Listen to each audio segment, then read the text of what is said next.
ونصلي على رسوله الكريم أما بعد أعوذ بالله من الشيطان الرجيم بسم الله الرحمن الرحيم إن عدة الشهور عند الله 12 شهرا في كتاب الله يوم خلق السماوات والأرض منها أربعة حرم ذلك الدين القيم صدق الله العظيم وصدق رسوله النبي الكريم ونحن على ذلك من الشاهدين والشاكرين والحمد لله رب العالمين. محترم بزرگان دوستوں دینی بھائیوں، یہ جو مہینہ محرم الحرام کا ہمارے اوپر سایہ فکن ہے، یہ اسلامی سال کے اعتبار سے پہلا مہینہ ہے۔ اللہ تبارک و تعالیٰ نے قرآن کریم کے اندر اس مہینے کو حرمت والے مہینے سے بیان فرمایا ہے، یعنی 4 مہینے ایسے ہیں پورے سال کے اندر جن 4 مہینوں کے اندر زمانے جاہلیت سے بھی سارے لوگ ان مہینوں کا احترام کیا کرتے تھے، یعنی ان 4 مہینوں کے اندر جھگڑا، جنگ، قتل و قتال وغیرہ نہیں کیا کرتے تھے۔ تمام چیزوں کو چھوڑ کر کے سارے لوگ اپنے اپنے کاموں میں، اپنی ضروریات میں، تجارت اور بزنس میں لگ جایا کرتے تھے۔ جس دن اللہ تبارک و تعالیٰ نے زمین و آسمان کو پیدا فرمایا، اسی دن اللہ نے سال کے 12 مہینے بیان فرمائے، اور انہی میں سے ان 4 مہینوں کو ماقبل کے اعتبار سے اللہ تبارک و تعالیٰ نے حرمت اور عظمت والا مہینہ برقرار رکھا۔ منہا اربعۃ حرم، یہ 4 مہینے ہیں، رجب، ذی القعدہ، ذی الحجہ اور محرم، یہ 4 مہینہ۔ اس مہینے کی فضیلت شرعی اعتبار سے یہ ہے کہ اس مہینے کے اندر یوم عاشورہ 10ویں محرم کو روزہ رکھنا ہے۔ اس روزے کا ثواب اللہ کے پیارے حبیب جناب محمد رسول اللہ صلی اللہ علیہ وسلم نے فرمایا کہ جس شخص نے بھی یوم عاشورہ کا روزہ رکھا، پروردگار عالم سے امید ہے کہ پورے 1 سال کے گناہوں کا کفارہ ہو جاتا ہے، یعنی 1 سال کے گناہ معاف ہو جاتے ہیں۔ اور دوسرے حدیث کے اندر یہ ہے کہ یوم عاشورہ یعنی 10ویں محرم کو اپنے اہل و عیال پر اپنی وسعت کے مطابق فراخی کے ساتھ خرچ کیا جائے تو اللہ تبارک و تعالیٰ پورے سال اس کے رزق کے اندر وسعت عطا فرماتے ہیں، برکت عطا فرماتے ہیں۔ سفیان ثوری رحمۃ اللہ علیہ فرماتے ہیں کہ ہم نے اس کا تجربہ کیا تو ہم نے دیکھا کہ پورے سال ہمارے رزق کے اندر اللہ تبارک و تعالیٰ نے برکت عطا فرمائی۔ شرعی اعتبار سے یوم عاشورہ کی صرف یہی 2 فضیلت ہے، ایک روزہ رکھنا اور دوسرے اپنے اہل و عیال پر خرچ کرنا، اپنی وسعت کے مطابق جتنا ہو سکے اسی میں بڑھا کر کے۔ یہ نہیں کہ اس دن کے خرچ کے لیے آدمی مقروض ہو جائے اور بیجا قرض وغیرہ میں مبتلا ہو جائے، ایسا کچھ نہیں ہے۔ سہولت جتنی ہو اسی میں خرچ کر دینا، بس صرف یہ 2 باتیں ہیں شرعی اعتبار سے۔ ان 2 باتوں کے علاوہ جتنے خرافات اور بیجا رسومات غیر شرعی کام ہوتے ہیں اس دن کے اندر، یہ سب کے سب شریعت کے اندر اس کی کوئی اصلیت نہیں ہے، شریعت سے ہٹ کر کے ہے تمام باتیں۔ یہ مہینہ محرم الحرام کا مہینہ ہے، اس مہینے کے اندر پہلی تاریخ کو سیدنا حضرت عمر فاروق رضی اللہ تعالیٰ عنہ کی شہادت ہوئی، فجر کی نماز کے لیے تشریف لائے اور مصلی پر کھڑے ہو کر کے جیسے تکبیر تحریمہ کر کے ہاتھ باندھا، دشمن محراب کے اندر چھپے ہوئے تھے، حضرت عمر فاروق رضی اللہ تعالیٰ عنہ کو زبردست انداز میں زخمی کیا، گر گئے، اور اس کے بعد ہی اسی مرض کے اندر اس دنیا سے رخصت ہو گئے۔ 10ویں محرم کی کو حضرت موسیٰ علیہ السلام کو اور ان کی قوم کو پروردگار عالم نے فرعون کے سے نجات دیا تھا۔ 10ویں محرم کو جس وقت آقا مدنی جناب محمد رسول اللہ صلی اللہ علیہ وسلم مکہ سے مدینہ منورہ تشریف لے گئے ہجرت فرما کر، تو چونکہ یہ 10ویں محرم کا روزہ پہلے سے چلا آ رہا تھا، جس وقت آقا صلی اللہ علیہ وسلم مکہ مکرمہ میں تشریف فرما تھے، وہاں بھی قریش مکہ 10ویں محرم کا روزہ رکھا کرتے تھے۔ آقا صلی اللہ علیہ وسلم بھی رکھ لیا کرتے تھے، لیکن صحابہ کرام کو حکم نہیں دیا۔ جب مدینہ تشریف لائے تو دیکھا کہ خیبر والے روزہ رکھتے ہیں۔ حضور صلی اللہ علیہ وسلم نے پوچھا کہ اس دن کا روزہ تم کیوں رکھتے ہو؟ تو انہوں نے کہا کہ ہم اس دن کا روزہ اس لیے رکھتے ہیں کہ آج ہی کے دن اللہ پاک نے حضرت موسیٰ علیہ السلام اور ان کی قوم کو فرعون جیسے ظالم و جابر بادشاہ سے نجات دیا تھا، اور فرعون اور اس کی قوم کو مرد کر دیا تھا۔ اس کی خوشی میں سیدنا حضرت موسیٰ علیہ السلام روزہ رکھا کرتے تھے، اس لیے ہم بھی اس دن کا روزہ رکھتے ہیں۔ اس وقت آقا صلی اللہ علیہ وسلم نے فرمایا کہ تم موسیٰ علیہ السلام کی خوشی میں شامل ہونے کے تم سے ہم زیادہ حقدار ہیں۔ اس کے بعد آقا صلی اللہ علیہ وسلم روزہ رکھا کرتے تھے 10ویں محرم کا، اور صحابہ کرام رضوان اللہ تعالیٰ علیہم اجمعین کو بھی روزہ رکھنے کا حکم دیا۔ اب چونکہ 10ویں محرم کو یہود بھی روزہ رکھا کرتے تھے اور مسلمان بھی رکھا کرتے تھے، تو اس سے ایک دوسروں کی مشابہت لازم آ رہی تھی۔ صحابہ نے عرض کیا کہ یا رسول اللہ صلی اللہ علیہ وسلم، اہل کتاب بھی روزہ رکھتے ہیں آج کے دن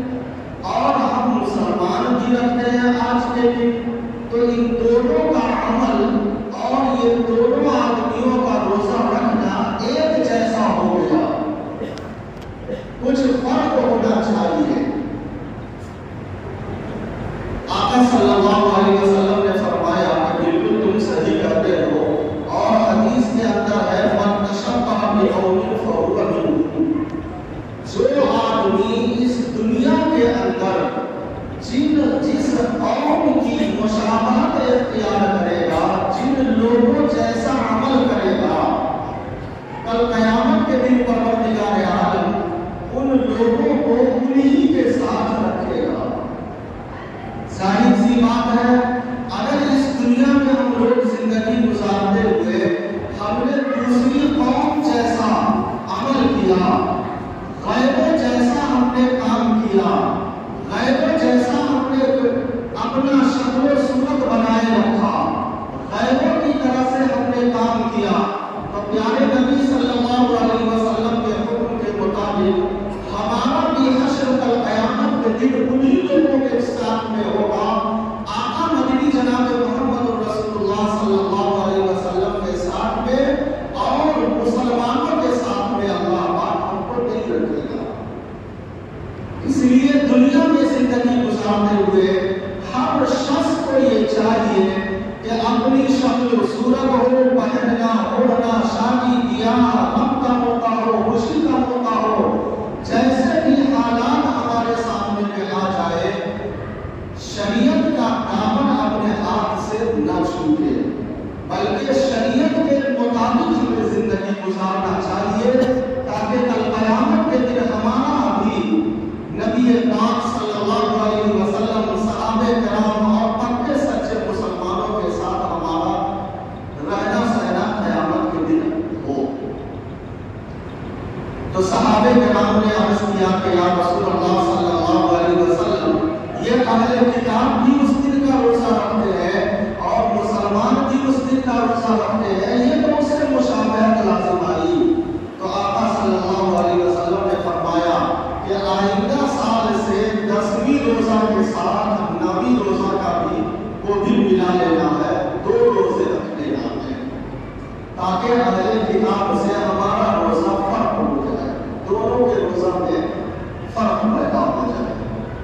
شریعت کا یہ حکم ہے ہمارے اوپر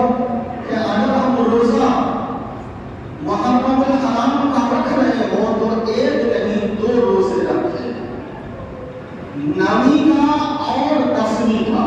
اور کسی بھی وجہ سے اگر 9ویں کا روزہ نہیں رکھ سکے تو 10 کے بعد 11ویں کا روزہ رکھ لے، یعنی 2 روزے رکھے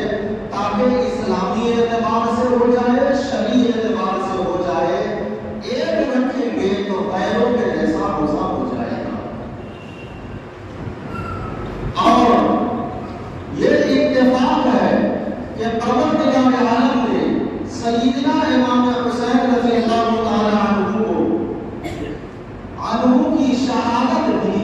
اسی 10ویں محرم کو رکھی تھی، ورنہ 10ویں محرم کی فضیلت تو پہلے سے آ رہی ہے۔ سیدنا حضرت ابراہیم علیہ السلام کے زمانے ہی سے ان 4 مہینوں کی حرمت اور عظمت اور اس کی فضیلت، اس میں سے ایک محرم الحرام بھی ہے۔ خود آقا مدنی جناب محمد رسول اللہ صلی اللہ علیہ وسلم سے صحابہ کرام رضوان اللہ تعالی علیہم اجمعین نے پوچھا کہ یا رسول اللہ صلی اللہ علیہ وسلم، رمضان المبارک کے علاوہ باقی 11 مہینوں میں اگر ہم روزہ رکھنا چاہے تو سب سے افضل اور بہتر روزہ کون سا ہے؟ تو اللہ کے پیارے حبیب صلی اللہ علیہ وسلم نے فرمایا کہ رمضان کے بعد سب سے افضل اور بہتر روزہ محرم الحرام کا روزہ ہے۔ سب سے افضل محرم الحرام کا روزہ ہے۔ اللہ نے پیارے حبیب صلی اللہ علیہ وسلم نے فرمایا تو محرم الحرام یہ اللہ کا مہینہ ہے۔ اللہ نے پیارے حبیب صلی اللہ علیہ وسلم نے ایک موقع پر یہ بھی ارشاد فرمایا کہ محرم الحرام یہ اللہ تبارک و تعالیٰ کا مہینہ ہے، اس مہینے میں کثرت کے ساتھ روزہ رکھا کرو، اس لیے کہ تمام نفلی روزوں میں سب سے زیادہ ثواب اور سب سے زیادہ بہتر اور افضل محرم الحرام کے مہینے کا روزہ ہے۔ تو اس کی فضیلت تو بہت پہلے سے چلی آ رہی ہے، اور اللہ تبارک و تعالیٰ نے اس کی حرمت اور عظمت کو پہلے کے اعتبار سے شریعت اسلام آنے کے بعد بھی اس کو برقرار رکھا، اور یہ عظیم سانحہ سیدنا حضرت امام حسین رضی اللہ تعالیٰ عنہ کی شہادت بھی 10ویں محرم کو ہوئی، یہ اللہ تبارک و تعالیٰ کی طرف سے یہ متعین تھا، اور سیدنا حضرت امام حسین رضی اللہ تعالیٰ عنہ کی یہ بڑی فضیلت ہے کہ 10ویں محرم اتنے بڑے دن، اتنے برکت والا مہینہ، اتنی فضیلت والا مہینہ، اور اتنے بابرکت دن میں حضرت امام حسین رضی اللہ تعالیٰ عنہ کی شہادت ہوئی۔ چونکہ جس وقت یہ اختلاف ہوا، جو اجتہادی اختلاف تھا، رائے کا اختلاف تھا، حضرت امام حسین رضی اللہ تعالیٰ عنہ کو یزید نے یہ پیغام بھیجا مدینہ المنورہ کہ آپ ہمارے پاس تشریف لے آئے، ہم سب آپ پر بیعت ہونا چاہتے ہیں۔ امام حسین رضی اللہ تعالیٰ عنہ کو اس وقت جتنے صحابہ کرام رضوان اللہ تعالیٰ علیہم اجمعین موجود تھے، اکثر صحابہ نے منع کیا کہ آپ وہاں تشریف نہیں لے جائیں، چنانچہ وہاں سے مکہ تشریف لے آئے۔ مکہ میں بھی صحابہ کرام جو مسلمان موجود تھے انہوں نے بھی مشورہ دیا کہ آپ وہاں نہ جائیں، لیکن چونکہ اتنے خطوط روانہ کیے، اتنا اصرار ہوا کہ حضرت امام حسین رضی اللہ تعالیٰ عنہ اس بات کے لیے راضی ہو گئے کہ اتنے پیغامات آنے کے باوجود، اتنی خبریں اور خطوط آنے کے باوجود وہ وعدہ خلافی کریں گے، یہ ہمیں سمجھ میں نہیں آتا ہے۔ یقیناً وہ وفاداری سے کام لیں گے اور جانے کو تیار ہو گئے۔ تو صحابہ نے یہ مشورہ دیا کہ ایسا کیجئے، پہلے کسی آدمی کو وہاں مخبر بنا کر کے بھیج دیجئے تاکہ وہاں کے حالات کا جائزہ لے لیں، واقعی ان کے ارادے، ان کے خطوط کے اعتبار سے وہاں کا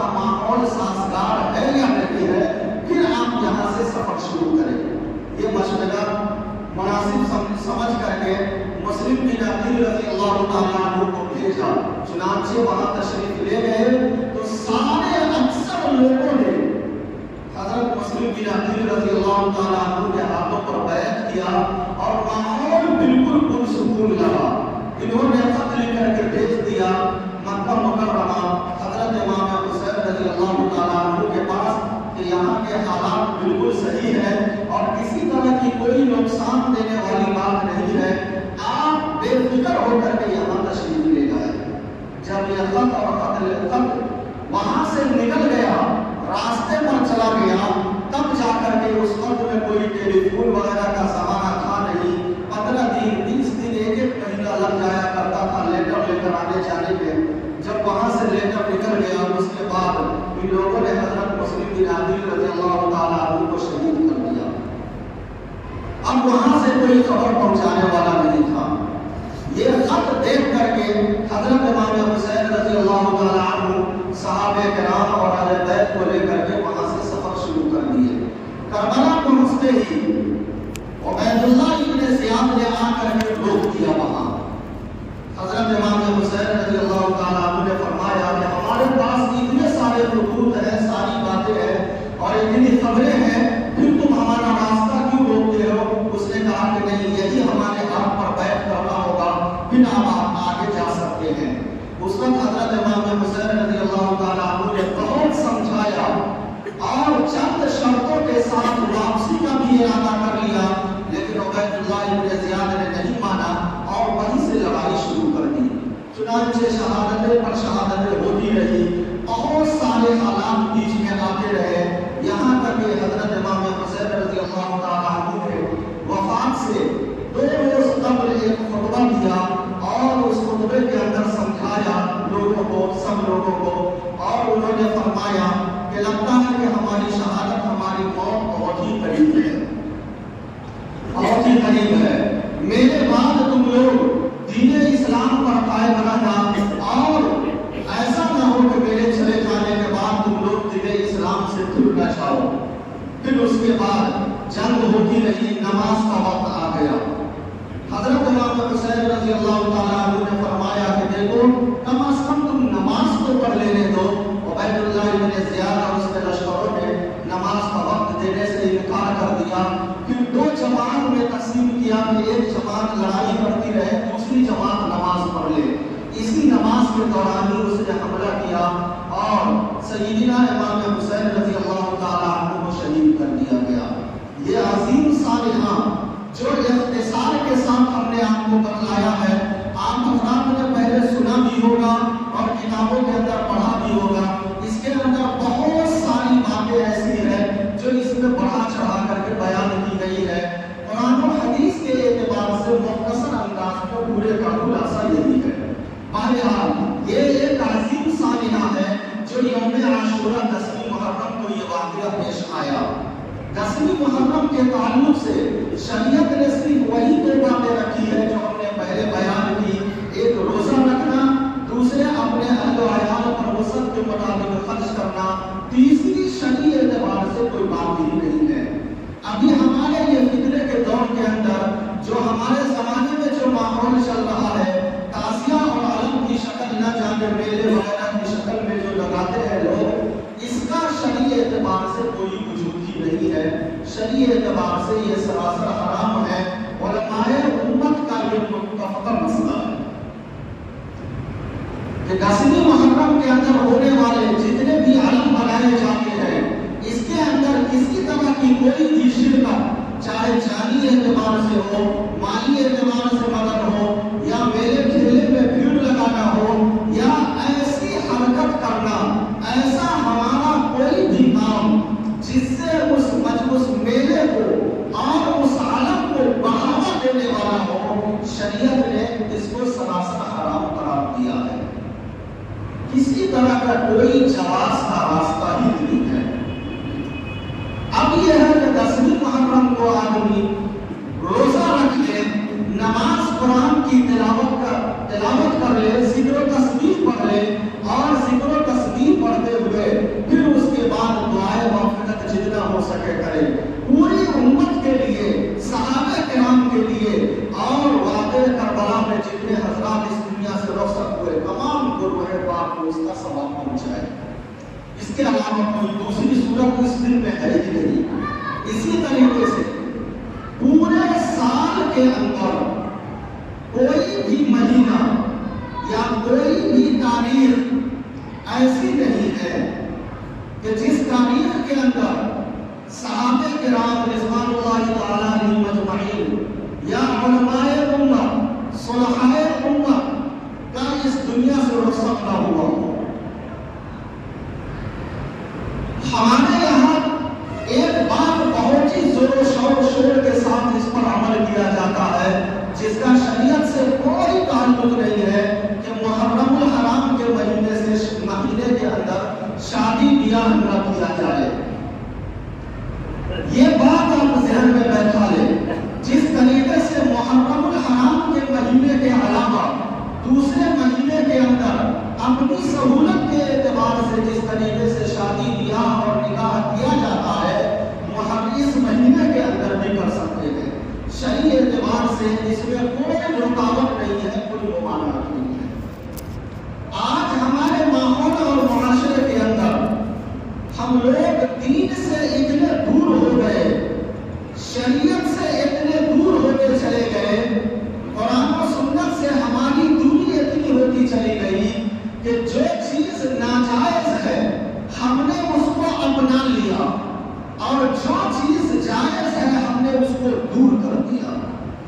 شادی بیاہ کے موقع سے شرعی اعتبار سے تو اتنا ہے کہ نکاح کیا جائے، نکاح کرنا، نکاح کا تذکرہ ہے شریعت کے اندر۔ اس کے علاوہ باراتی کی شکل ہو یا اور بھی جو شکلیں ہمارے ماحول کے اندر بنایا جاتا ہے اس کا کوئی تعلق نہیں ہے۔ غیر شرعی باتوں کو ہم نے اپنے گلے سے لگا لیا اور محرم کے اندر شادی بیاہ جو جائز طریقہ تھا ہم نے اپنی زندگی سے اس کو دور کر دیا۔ کیوں؟ اس لیے کہ لوگ کہتے ہیں کہ یہ غم کا مہینہ ہے یا نعوذ باللہ منحوس مہینہ بھی کچھ لوگ سمجھتے ہیں۔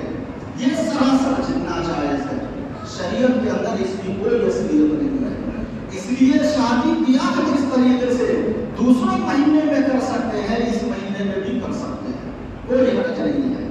اسی طریقے سے بعض جگہوں پر لوگ اس مہینے کے اندر کالا کپڑا پہنتے ہیں اور اپنے آپ کو یہ ظاہر کرتے ہیں کہ سیدنا حضرت امام حسین رضی اللہ تعالیٰ عنہ کے غم میں ہم شریک ہیں۔ یاد رکھ لیجئے شرعی اعتبار سے غم منانا انسانی فطرت ہے۔ مزاج کے خلاف باتیں آتی ہیں، مزاج کے خلاف حادثات ہوتے ہیں، تو ایک تو انسانی فطرت ہے غم کا لاحق ہو جانا۔ انسان غمگین ہوتا ہے، گھر کے اندر کوئی انتقال کر جائے، باپ ہو، ماں ہو، بیٹا ہو، بہو ہو، کوئی بھی ہو، جس سے جتنا زیادہ محبت ہوتی ہے، جس سے جتنا زیادہ قریبی ہوتی ہے، اگر ان کا انتقال ہو جائے انسانی فطرت ہے غم تو آتا ہے۔ ایک ہے غم کا آنا اور دوسرے ہے غم کا منانا۔ جیسا کہ 10ویں محرم کو تعزیہ اور علم کے موقع پر بہت سارے لوگ ایسے ہوتے ہیں جو مرثیہ گاتے ہیں اس کے اندر اور نہ جانے رو کر کے دھو کر کے نوحہ کی شکل اختیار کرتے ہیں، رونا دھونا کرتے ہیں، جو شرعی اعتبار سے سراسر حرام ہے۔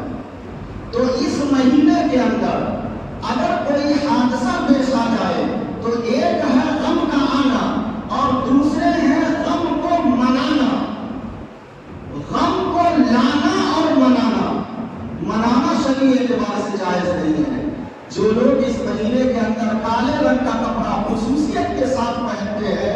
یہ سمجھ کر کے کہ ہم سیدنا امام حسین رضی اللہ تعالیٰ عنہ کی جو شہادت ہوئی تھی، جو واقعہ پیش آیا تھا، ہم اس کا غم منا رہے ہیں، اگر اس نیت سے پہنتا ہے یا 10ویں محرم کو بہت سارے لوگ کالی پٹی سر میں باندھ کر کے پورے دن گھومتے ہیں، یہ سراسر شرعی اعتبار سے حرام ہے، حرام ہے۔ ان خرافات سے ایک مسلمان کو سخت سے سخت بچنا چاہیے، ضروری ہے بچنا، ورنہ ہم لوگ اپنے آپ کو مسلمان بھی کہلاتے ہیں اپنے آپ کو امت محمدیہ کے تابعدار بھی کہلاتے ہیں، اپنے آپ کو صحابہ کے پیروکار بھی کہلاتے ہیں، پھر بھی ان خرافات پر عمل کرنے کے بعد، ان خرافات کو اپنی زندگی میں داخل کر لینے کے بعد ہمارا حشر انہی لوگوں کے ساتھ میں ہوگا جو اسلامی قانون سے باہر ہے، جو امت مسلمہ سے باہر ہے، جو اسلامی اعتبار سے ایمان والا نہیں ہے، ان میں ہمارا شمار ہو جائے گا۔ من تشبہ بقوم فہو منہم، یہ آقا صلی اللہ علیہ وسلم کا فیصلہ ہے۔ اس لیے اس مہینے کے اندر عبادات ہو، ریاضت ہو، کام دھام ہو، جس چیز سے، جس کاروبار سے انسان لگا ہوا ہے، ان تمام کو بعین ہی اسی انداز سے چلاتے رہنا ہے جیسے دوسرے مہینے کے اندر چلاتے ہیں۔ ایسا نہیں ہے کہ 10ویں محرم یوم عاشورہ کو لے کر کے صرف اس لیے غمگین ہو کر کے بیٹھ جانا یا غم منانا کہ سیدنا امام حسین رضی اللہ تعالیٰ عنہ کی شہادت اس دن میں ہوئی ہے۔ اگر اس نیت سے اگر جو بھی وقت ہمارا لگ رہا ہے وقت کے اندر، یہ سراسر ایک ایک سیکنڈ اور ایک ایک لمحہ ہمارا حرام کاری میں گزرے گا اور گناہ ہمارے کھاتے میں لکھا جاتا رہے گا۔ اس لیے ان باتوں سے ذہن کو صاف کر لے۔ دوسرے یہ ہے کہ اسلامی سال کا یہ پہلا مہینہ ہے، یہ ہمیں پیغام دیتا ہے کہ اللہ کے بندو، پروردگار عالم نے جو زندگی تمہیں دی تھی، جو دی تھی، اس میں سے ایک سال اور کم ہو گیا۔ آج یہاں دنیا کے اندر لوگ نیا سال مناتے ہیں، خوشیاں مناتے ہیں، اور ناواقفیت کی بنا پر یہ کہہ بھی دیتے ہیں کہ عمر بڑھ رہی ہے، حالانکہ عمر بڑھتی نہیں ہے بلکہ گھٹتی ہے۔ بہت موٹی سی بات ہے، اگر آپ 70 روپیہ اپنے پاس رکھ لیں، ایک ایک روپیہ روز اگر اس میں سے آپ خرچ کر رہے ہو تو وہ پیسہ بڑھتا نہیں ہے بلکہ کم ہوتا ہے۔ اللہ پاک نے اس امت کی عمر ہی کتنی رکھی ہے، 50 60 70 سال ہوتے ہوتے اس دنیا سے آدمی چلا جاتا ہے۔ 70 سال اگر کسی کی زندگی اللہ نے دنیا میں لکھی ہے، ایک ایک دن اس میں سے گزار رہا ہے تو کم ہو رہا ہے، سال نکل رہا ہے تو سال کم ہو رہا ہے، اور پھر بھی ہم لوگ خوشیاں مناتے ہیں کہ ہماری عمر بڑھ رہی ہے۔ ذرا غور کیجیے، ایک سال ہماری زندگی کا اور بھی ختم ہو گیا۔ یہ سال، یہ محرم الحرام کا مہینہ یہ بتلاتا ہے کہ اللہ کے بندو، تمہاری زندگی کا ایک سال اور نکل گیا۔ اب جو نیا سال شروع ہو رہا ہے، اس سال سے لے کر کے جو بھی وقت مل رہا ہے، موت تک اپنے رب کی عبادت میں زندگی گزار لو، اور پچھلا جو وقت گزر چکا ہے غور و فکر کرے، سوچے تنہائی میں بیٹھ کر کے کہ جو سال ہماری زندگی کا گزرا ہے، اس سال کے اندر کتنا وقت ہم نے اللہ کی فرما برداری میں لگایا اور کتنا وقت ہم نے اللہ کی نافرمانی میں ہمارا گزرا ہے۔ جو وقت اللہ کی فرما برداری میں لگا ہے، اس پر خدا کا شکر ادا کرے کہ پروردگار عالم نے ہمیں توفیق دی تو اللہ کی نافرما برداری میں ہمارا اتنا وقت گزرا ہے، اور جو وقت اللہ کی نافرمانی میں گزرا ہے، گناہوں میں گزرا ہے، پروردگار عالم سے سچے دل سے توبہ استغفار کرے، اللہ پاک معاف فرما دے گا، اور آنے والی زندگی جو مل رہی ہے اس کو شریعت کے حدود کے اندر رہ کر کے گزارنے کی کوشش کرے، تب جا کر کے انسان کی کامیابی ہوگی اور بھلائی ملے گی۔ ورنہ یاد رکھ لیجیے، جس طریقے سے ہماری زندگی کا ایک ایک دن کر کے، ایک ایک سال کر کے جو وقت نکل چکا ہے، اللہ پاک نے جتنا وقت ہماری زندگی کا اپنی دنیا میں رکھا ہے وہ بھی نکل جائے گا۔ ہم افسوس کا ہاتھ ملتے رہ جائیں گے مرنے کے بعد، جب ہماری بدعملی کی سزائیں ہمیں ملیں گی اور ہمارے گناہوں کا جب پٹارا کھولے گا، اس وقت ہم افسوس کریں گے، اور اس وقت کا افسوس کرنا کوئی فائدہ نہیں ہوگا، کیونکہ کہ دنیا کی زندگی کے اندر ہی توبہ میں جانے سے پہلے حالت نیزہ میں جانے سے پہلے اگر ہم نے توبہ کر لیا تو یہ توبہ قبول ہوگی، اور اگر ہم نے توبہ نہیں کیا تو پھر اسی حالت میں خدا نخواستہ اگر موت آ گئی تو یاد رکھ لیجئے بہت ہی برا حشر ہمارے ساتھ ہوگا۔ اس محرم الحرام کے مہینے کے میں سال کا جو آغاز ہو رہا ہے، پہلے سیدنا حضرت عمر فاروق رضی اللہ تعالیٰ عنہ کے دور خلافت سے پہلے مہینہ تو لکھا جاتا تھا، دن لکھا جاتا تھا، سال نہیں لکھا جاتا تھا، جس کی وجہ سے تاریخ کے لکھنے میں بڑی پریشانی ہوتی تھی۔ حضرت عمر فاروق رضی اللہ تعالیٰ عنہ کے پاس ایک دستاویز آیا، اس میں لکھا ہوا تھا شعبان کا مہینہ، سال نہیں تھا۔ حضرت عمر نے فرمایا اب کیسے پتا چلے گا کہ یہ دستاویز کتنے سال کا ہے، مہینہ کا نام ہے، سال نہیں ہے۔ صحابہ کرام کو جمع کیا اور اس کے بعد مشورہ کیا کہ سال لکھنا شروع کیا جائے۔ مختلف مشورے آئے۔ حضرت علی رضی اللہ تعالیٰ عنہ کا یہ مشورہ تھا کہ نبی اکرم صلی اللہ علیہ وسلم کے ہجرت سے سال کا شروع کیا جائے۔ حضرت عمر فاروق اور صحابہ کرام کو رضوان اللہ تعالیٰ علیہ مجمعین کو یہ مشورہ پسند آیا، تو سال لکھنا اسی ہجرت کے سال سے ہی شروع ہوا۔ یہ ہجرت کے سال سے شروع ہونا یہ اس بات کو بتلاتا ہے کہ ہجرت جو مکہ المکرمہ سے مدینہ المنورہ صحابہ کرام رضوان اللہ تعالیٰ علیہ مجمعین اور آقا مدنی جناب محمد رسول اللہ صلی اللہ علیہ وسلم کو جو پروردگار عالم نے دیا تھا ایمان اور دین کی حفاظت کے لیے، سال کا آغاز بھی اسی ہجرت سے کیا گیا تاکہ یہ امت، خاص کر کے امت مسلمہ، یہ بھول نہ جائے کہ اپنے دین اور ایمان کی حفاظت کے لیے کبھی جان، مال، زمین، جائیداد، ساری چیزوں کی بھی اگر قربانی دینے کی ضرورت پڑے تو پیچھے نہ ہٹے بلکہ اس میں لبیک کہہ کر کے آگے بڑھ جائے۔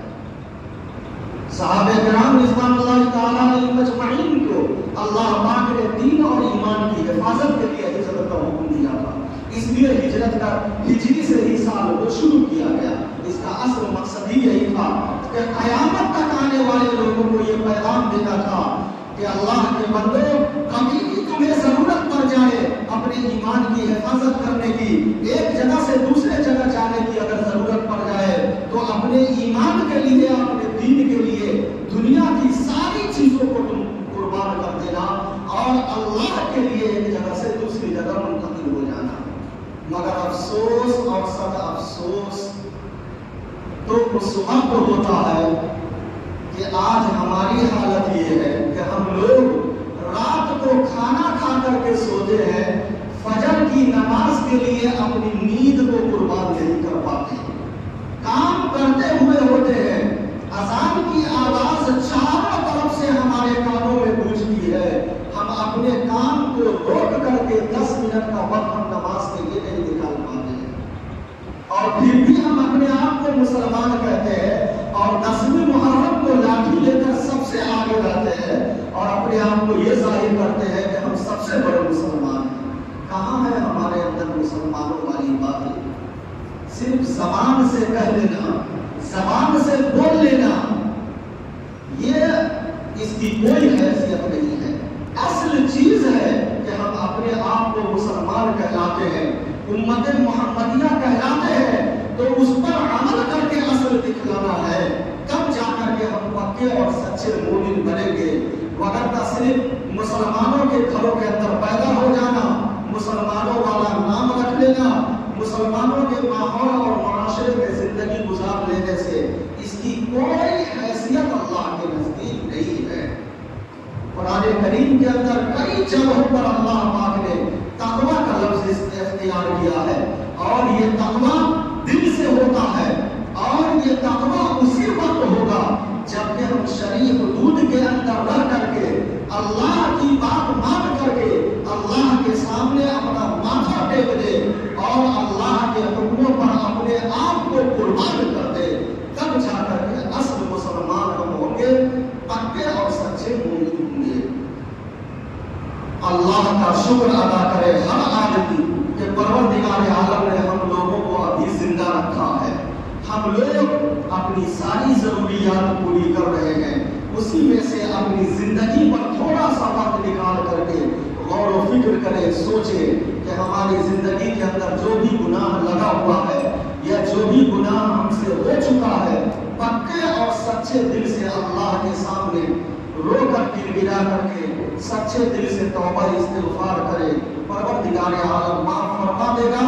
اور جو زندگی اللہ پاک دے رہا ہے، اللہ کی طرف سے بڑا انعام سمجھ کر کے اس کی قدر کرے اور شریعت کے مطابق گزارنے کی کوشش کرے، اسی میں کامیابی اور بھلائی ہے۔ دعا کیجیے کہ اللہ پاک ہم تمام لوگوں کو کہنے سننے سے زیادہ عمل کی توفیق عطا فرمائے اور سنت و شریعت کے مطابق زندگی گزارنے کی توفیق عطا فرمائے۔